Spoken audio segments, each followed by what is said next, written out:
My dad insisted I show up for my so-called golden brother's wedding, even going so far as to threaten to cut off my college tuition if I didn't. But they sure didn't expect the look on their faces when I told them I was actually making more money than him. Truth be told, my father's always treated me like the invisible kid in the family, the one who barely registers unless something goes wrong. He was absolutely obsessed with my brother. Still is, honestly. I remember one time he told me straight up, "I don't care if you got accepted into some fancy college. You're going to the local school because we don't want your brother getting jealous," he said. So what did I do? I played along. I smiled and said, "Sure, Dad. No problem." But I had one condition. I told him I wanted to live in the dorms. That was my cover story. The truth? I lied. I pretended to stay in the dorms at the local college while actually attending the elite university I got into on a full scholarship. He didn't know a thing about it. Now, when he eventually finds out the truth? Oh, he's gonna blow a gasket. But tell me, what would you do if the same people who've ignored you for years suddenly expected you to show up for one day and play happy family? That's a tough pill to swallow, right? Yeah, that's just how it is with my family. Especially mine. Anyway, let me start from the top. My name's Eli, and if you haven't figured it out yet, my family is a hot mess. I mean it. I'm not even sure you can call it a real family. What do you call people who brought you into this world but tossed you aside the second they found a better version of you? Does that still count as family? Probably not. Let me stop dancing around it, and just be real with you. I could have grown up in a loving home, if only my parents had treated both of their kids the same. But nope. Instead, I got stuck with two incredibly biased parents who treated me like some background character from the moment Caleb, my brother, was born. All because he came out looking healthy and picture perfect. See, Caleb was one of those chubby, cute babies everyone wanted to hold. I, on the other hand, was the skinny, plain-looking one no one paid attention to. And sure, looks shouldn't matter to parents that much, but with mine, Thomas and Laura, it was a whole different story. Just a few weeks after Caleb was born, they were already treating him like royalty. He became the golden child, the center of their world. And you know what? It's not like he was some kind of genius or superstar. He was just more photogenic. He was the main character in their lives, and I was always the extra in the background. The forgettable one. So yeah, my childhood? It sucked. My parents didn't care much beyond feeding and clothing me. Meanwhile, Caleb strutted around like he owned the place. He soaked up all the love and praise like it was his birthright. I ended up being the quiet kid, always keeping to myself, while Caleb turned into this entitled bully. Can you imagine being bullied by your younger brother? That was my reality. Caleb made it his mission to ruin anything that brought me joy. Whether it was throwing fits that got my plans cancelled or snatching things I cared about, he knew just how to get under my skin. And what made it worse? My parents stood by and let it all happen. With parents like that, it's no wonder Caleb turned into a spoiled little tyrant. He got every toy he wanted, every ounce of praise, every bit of attention. Me? I didn't get spoiled. Not even once. My birthdays were more of an afterthought. My achievements? Barely acknowledged. I was just a placeholder in our family portrait. I remember once in 3rd grade, I brought home a report card with all A's. I was proud, genuinely excited. Thought maybe, just maybe, I'd get some recognition. I showed it to my mom, hoping she'd smile or say she was proud. All she said was, "That's good," before launching into praise about this crooked little dog drawing Caleb had done. Of course, that masterpiece got prime real estate on the fridge, while my report card got shoved in a drawer with junk mail and forgotten notes. That's what it felt like I was the forgotten report card. Caleb, on the other hand, got applause for everything. And I don't just mean little things. He got to pick our vacation spots, choose what we had for dinner, and control what we watched on TV. Every time I tried to speak up or make a choice, I got shut down. And Caleb? He made sure I knew I lost. He acted like a king, and I was nothing more than a servant in his court. So you can see why I was desperate to leave that house. I needed out. And I finally got my shot. When it came time for college, I was offered a scholarship to one of the top universities in the world. We're talking big name, life-changing kind of school. The kind that practically guarantees you a successful career if you stick with it. Getting accepted with a scholarship? It felt like a dream come true. But of course, there was a catch. It was several states away. And like with everything else, my parents stepped in to ruin it. Want to know why? The answer's easy, Caleb. My parents insisted I go to the local college instead. Said it had better options and opportunities. But really, it was all about Caleb's ego. See, Caleb wasn't exactly book smart, and they worried he'd feel less than if I went off to some elite university while he stayed behind. Like, seriously? Nothing was stopping Caleb from working hard and earning his own place in life. But that kind of logic didn't matter to my parents. They just told me flat out, I had to stay local. I mean, can you believe that? Part of me started to wonder if they were just scared I'd outshine Caleb. It felt like they knew I had potential but chose to act like it didn't exist. Like acknowledging my success would somehow ruin Caleb's image as their perfect child. Why else would they bend over backward to keep me in town while Caleb, who had nowhere near the same ambition, got everything handed to him? It's like being better than him just wasn't in the script they wrote for our family. But did I let that nonsense stop me? No way. I'd already sacrificed so much to try and please them, to fit into this broken, one-sided family dynamic. And I finally reached the point where I'd had enough. I told my folks I'd only stick around for the local college if they let me live in the dorms. They agreed, maybe a bit too eagerly, thinking they'd convinced me to stay close to home. But had they really won me over? Not a chance. I went ahead and accepted a scholarship from a college out of state, packed my bags, and left, while my parents were still under the impression I was just attending the nearby school. The best part? This top-tier college I got into offered the finance course I wanted in only 2 years, while the local one dragged it out over 4. That worked out perfectly, meant I could finish up and move on way earlier than my parents ever expected. Honestly, making that move was the smartest thing I've ever done. I got out of that toxic mess my parents called a home, and landed in a place that felt full of promise. This school wasn't just good, it was the kind of place that opened doors. Not long after graduating, I landed a job paying 6 figures, and I've been with the company for about a year now. Things have only gotten better. I'm right on the edge of getting promoted. And I got here on my own terms. The scholarship took care of about 70% of my tuition, and I used the money my dad was still sending me to handle the rest. Now, life's pretty great. My dad keeps wiring me money, still thinking I'm at that local college. I haven't told him otherwise, and honestly, I don't feel too guilty about it. Yeah, I know it might sound a little shady, but to me, it feels like a bit of payback for everything I endured those last 3 years. I've barely kept in touch with any of my relatives. Just the occasional call to check in, or a quick trip back during the holidays, just enough to keep suspicions down. Besides that, they haven't really bothered me much, and I've managed to keep my distance by saying I've been swamped with schoolwork. Not that they seem to care either way. I mean, why would they? They had their new golden boy, Caleb. With me out of the picture, my parents got what they always wanted, one less kid to worry about. Honestly, I was fine with that arrangement. Sure, it stung a little that no one even noticed I'd moved to another state. But that hurt was balanced out by the sheer relief of not having to deal with their constant negativity. I won't lie, I missed the idea of family. Not my actual family, but that sense of belonging, of being truly cared for by someone. Even with the good friends and comforts I had, there was still this empty spot in me, like something vital was missing. For a long time, I figured that was just how it had to be. But this morning changed things. Out of nowhere, my dad called to tell me Caleb was getting married, and he asked me to come home a few days early to help out with the preparations. I was stunned. Was he really asking me to come home? I'd waited so long for a moment like that, especially when he said I was family and that he wanted all of us there for Caleb's big day. I'll admit, that hit me hard. I got emotional. See, my parents never really treated me like part of the family. It was always about them, and Caleb.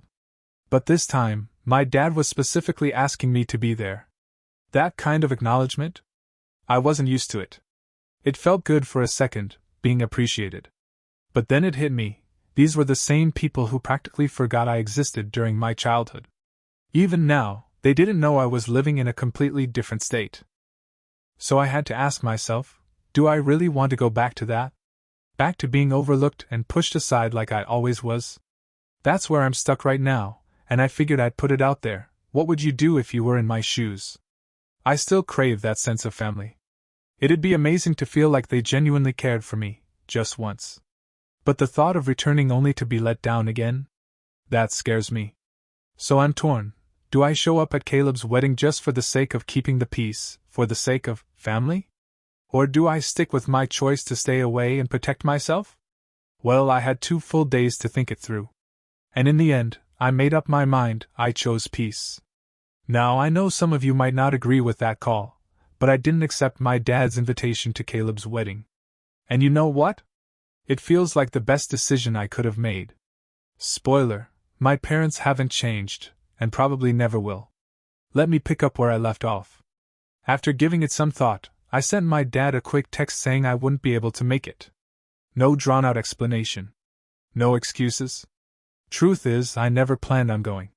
I figured they'd react, but I wasn't ready for how fast the guilt-tripping began. Within the hour, my phone was buzzing with messages. First up was my mom, laying it on thick. She asked if I really wanted to skip Caleb's special day. If I wanted to be that brother. She said Caleb would be crushed if I didn't show.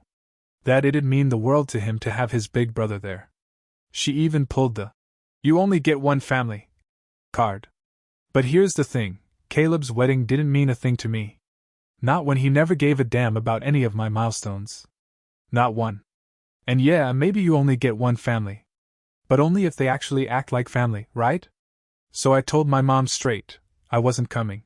When the guilt didn't work, my dad took his turn, trying a different approach. At first, he stayed calm, saying families should stick together for stuff like this. But when I still wouldn't budge, he played dirty. He called and told me that if I didn't show up, they'd stop covering my tuition. Apparently, they were worried about people talking, gossiping about how one of their sons didn't bother to show up for such a major event.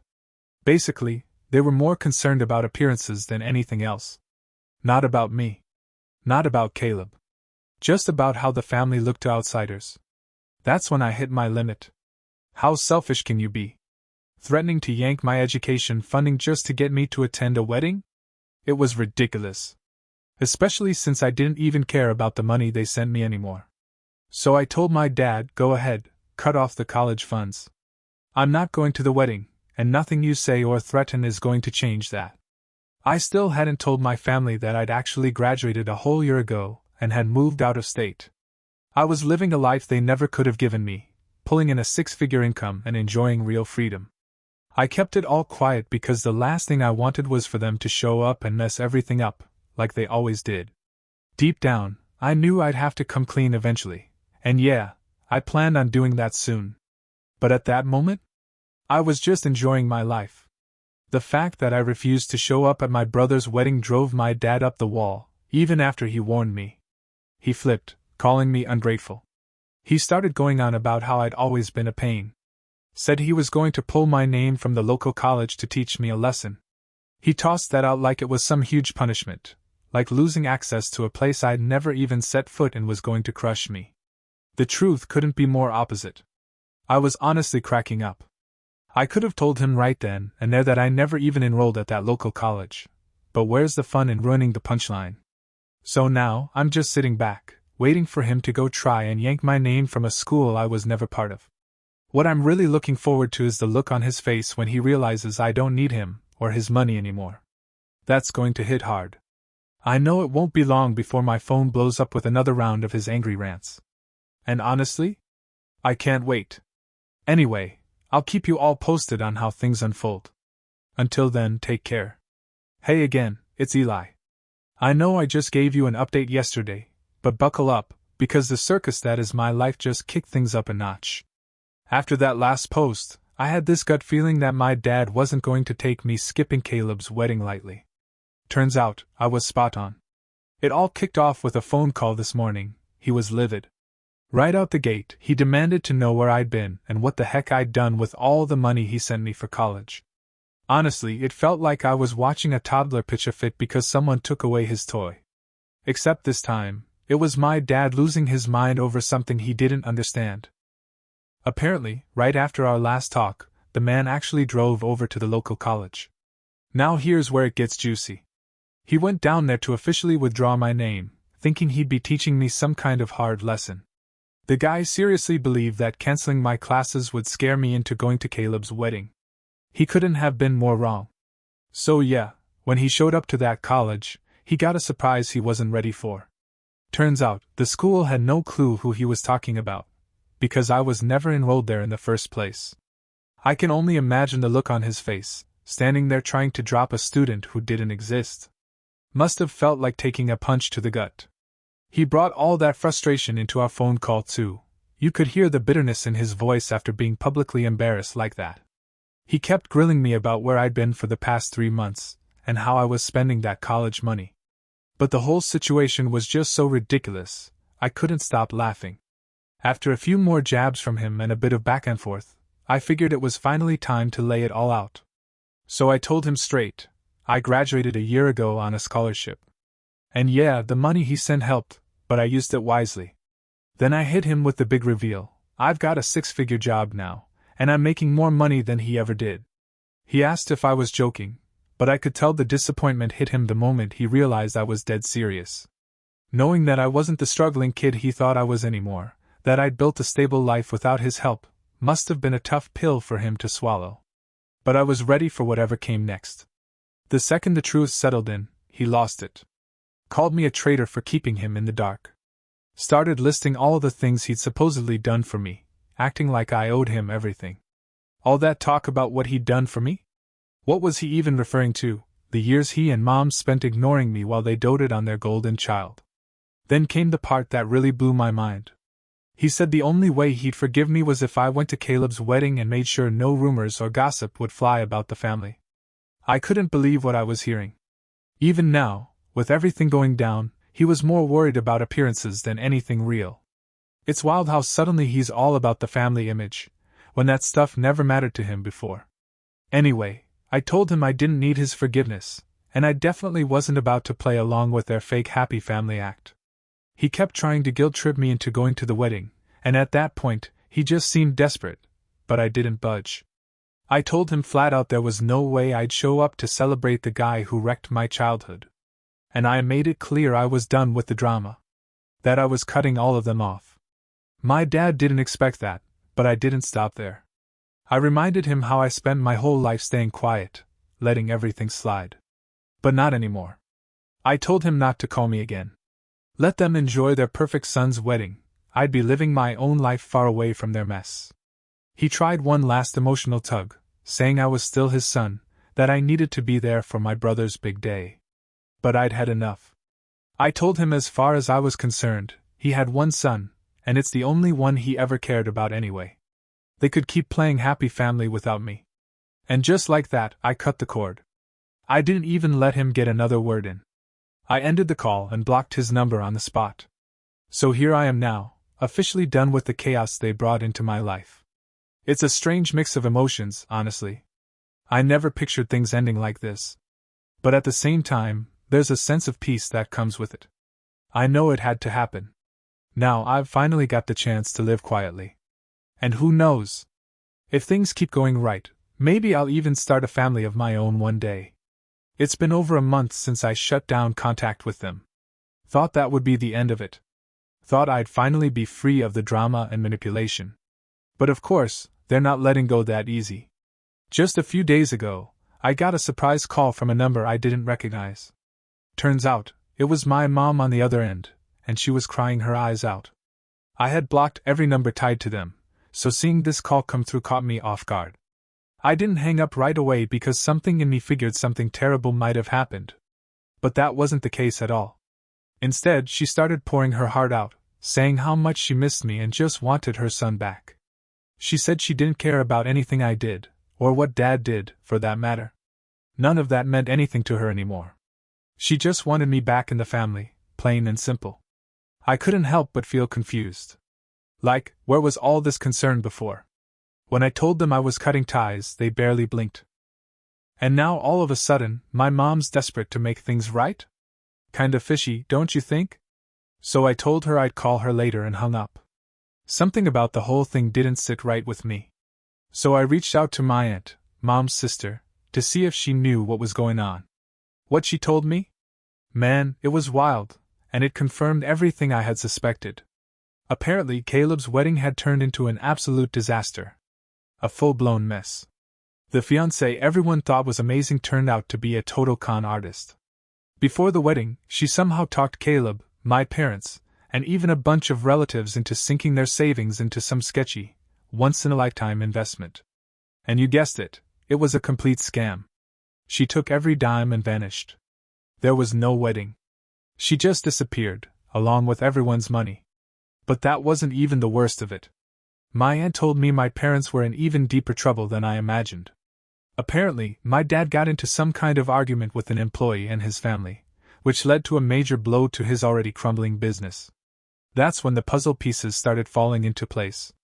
It hit me, this is why he was so eager to get me to that wedding.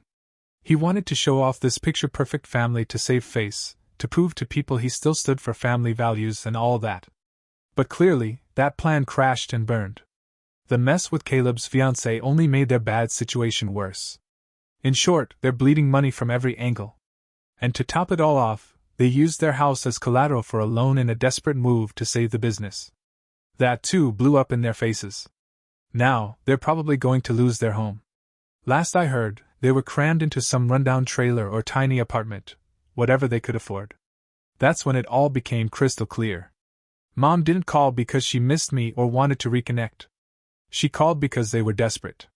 They knew I was doing okay in life and thought they could fall back on me. I saw right through it. They had nowhere else to turn, and I was their last shot. But I wasn't about to get sucked into their mess again. Especially now that I could see the full picture. They never cared about me, not really. Their whole focus was always on Caleb and whatever he needed. But here's the twist. Now my parents are furious with Caleb. They're blaming him for the whole disaster. The wedding chaos, the lost money, all of it. And honestly, it's kind of amusing. The golden boy they put on a pedestal is the one who wrecked everything. And I'll admit, it gave me a strange sense of satisfaction to see them finally wake up to their own mistakes. Anyway, I'm not getting involved. After that call from my mom, I blocked her again. I wasn't about to let her toy with my emotions. But did that stop them from trying to reach me? Nope, not even close. They kept pushing, refusing to accept that things weren't going to go their way anymore. Eventually, they showed up at my front door. Don't ask me how they found where I live. I'm guessing they bugged some old friends until someone caved. But honestly, the how didn't matter. What mattered was that they were standing there, preaching about family values, saying that as their oldest son, I had a responsibility. And somehow, now I was supposed to take care of them. I shut the door in their faces. They pleaded, saying they were broke and had spent their last dime on the plane tickets just to come see me. That's rough, but it's not my problem. I wasn't going to bail them out. And this wasn't even the end of it. A few days later, Caleb himself showed up at my place. He looked wrecked, nearly in tears, begging for help. He claimed he missed his big brother. But honestly, I have no idea who he thought that was. The only brother I remember is the one who bullied me for years. I warned him to back off, but he kept pleading. Said Mom and Dad were about to cut him off too, blaming him for everything that happened. Too bad. Just like them, Caleb was out of luck. I shut the door on him too and told him straight up, if any of them came back, I was calling the cops. Haven't heard from any of them since, and I don't care to. I'm done with this toxic family. Sure, it stings a little that things had to turn out this way. That emptiness they left behind? Yeah, it's still there. It probably always will be. But I'm not going to let them dump their garbage on me just because we share blood. Thanks for watching. If you haven't subscribed yet, go ahead and do that. Hit the notification bell too so you don't miss more unbelievable real-life stories just like this one.